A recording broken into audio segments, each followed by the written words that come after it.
Sa bawat paglalakbay, may kwentong nakatago sa likod ng bawat tanawin.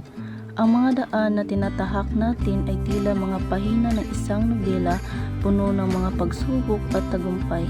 Sa bawat hakbang nadarama natin ang tibok ng mundo, at sa bawat tanawin natutuklasan ang ating tunay na sarili. Sa paglalakbay, hindi lamang destinasyon o responsibilidad ang mahalaga, kundi ang mga laala at karanasang bumubuo sa ating kwento. Kaya't maglakbay tayo, dahil sa bawat sulok ng mundo may bagong simula at walang katapusang posibilidad. Sa aking pagpunta at paglakbay sa bayan ng Santa Fe, marami akong rason kung bakit gusto kong pumunta doon. Ito ang napili kong lugar sa pagbuo ng aking pangarap na matapos ko yung on-the-job training ko sa isang magandang resort dito sa Santa Fe. Ang resort na ito ay ang Giles Haven Resort. Marami ring turista ang pumunta sa resort na ito dahil napakagandang tanawin at ang simoy ng hangin ay napaka-fresh.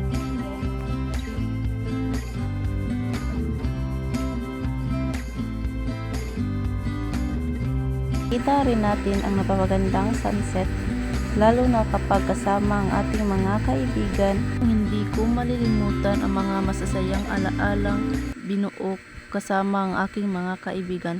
Pumunta rin kami sa isang attraction, ito ang tinatawag na The Ruins.